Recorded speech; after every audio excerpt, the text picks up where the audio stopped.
Chers apprenants, chers élèves, bienvenue sur la plateforme École au Burkina. Je me nomme Konfé Moumini, je suis professeur certifié des lycées et collèges, option Histoire-Géographie.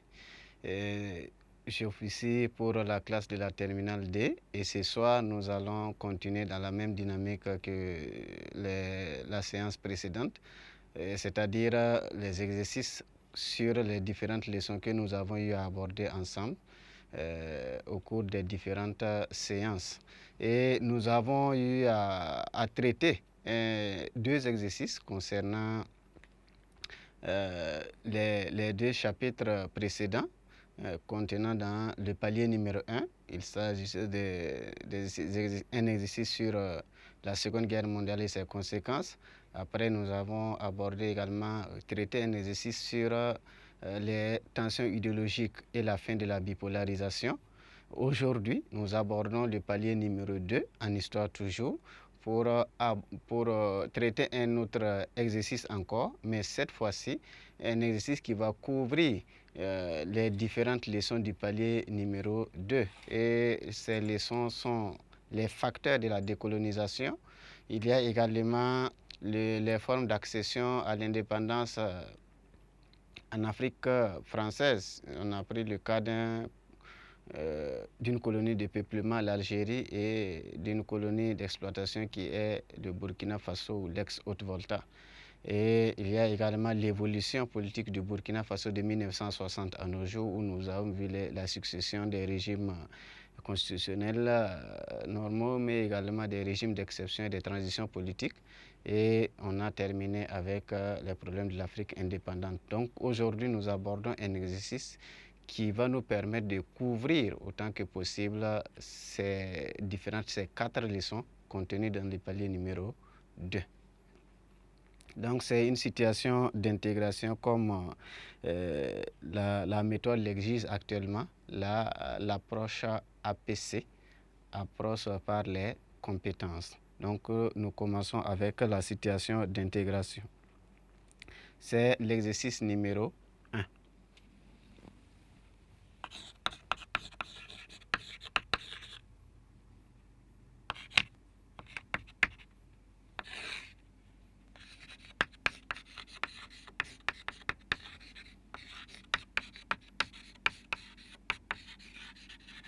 Exercice numéro 1, situation d'intégration.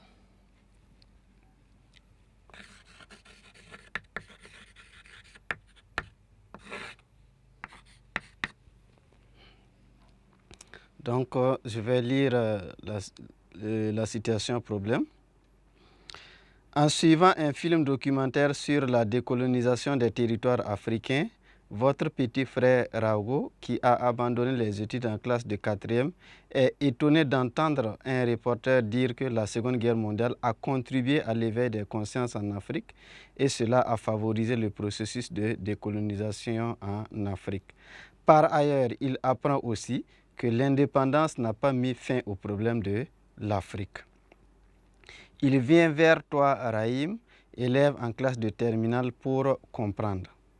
À l'aide de tes connaissances et des documents mis à ta disposition, produis un exposé écrit à son intention.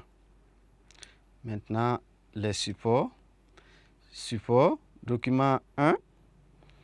Au cours du XXe siècle et surtout après la Deuxième Guerre mondiale, les revendications des mouvements et des partis nationalistes en faveur de l'indépendance vont démanteler le système colonial et conduire à la décolonisation. Mouvement qui permet à un peuple colonisé de passer de la dépendance à l'indépendance. Face à ces revendications, l'attitude des métropoles varie. Hostile, elle conduit à des guerres coloniales.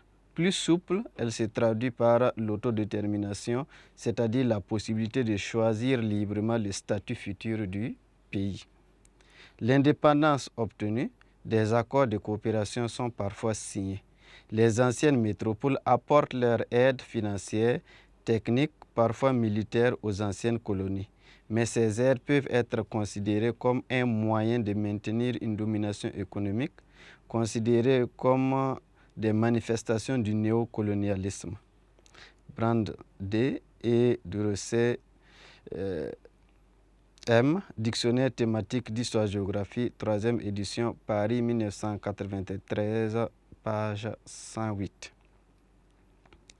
Le document numéro 2 maintenant, la désillusion économique. Les jeunes États se heurtaient à des structures désarticulées d'économies sous-développées selon un modèle colonial hérité de la production extravertie face à un marché intérieur très étroit. Or, les indépendances intervinrent dans une conjoncture défavorable, des ralentissements sensibles du prix des matières premières, des exportations, source de leurs revenus, d'où une situation de détérioration nette des termes de l'échange. Ressources publiques et dépenses d'investissement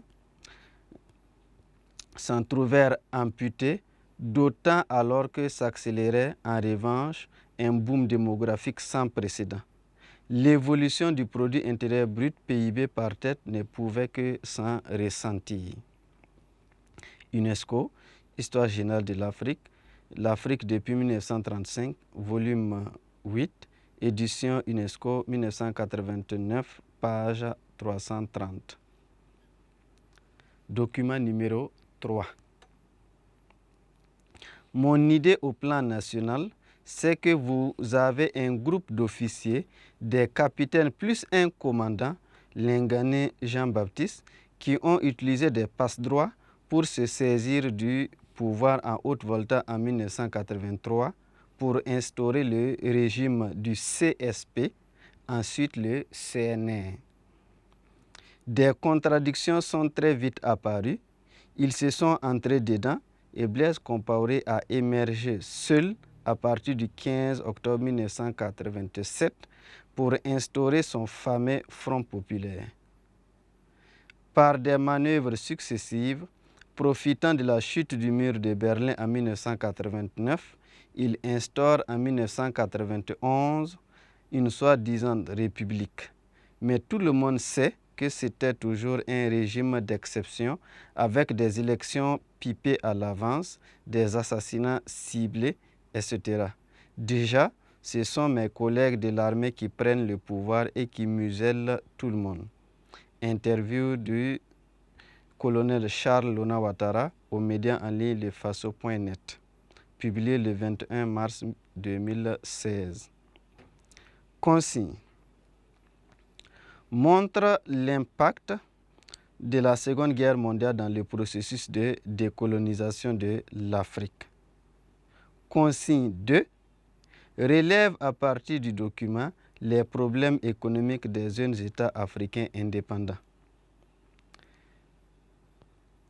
Consigne 3 explique 2 mérites du régime du CNR. Consigne 4 donne 2 dérives du régime du Front populaire. Exercice numéro 2, question de cours. Donne 2 faits majeurs de l'évolution historique de la Haute-Volta de 1932 à 1947. 2. Explique une conséquence politique de la guerre d'Algérie pour la France. 3. Donne le mouvement politique qui a obtenu l'indépendance de l'Algérie. 4. À travers 2 exemples, montre les problèmes politiques de l'Afrique indépendante.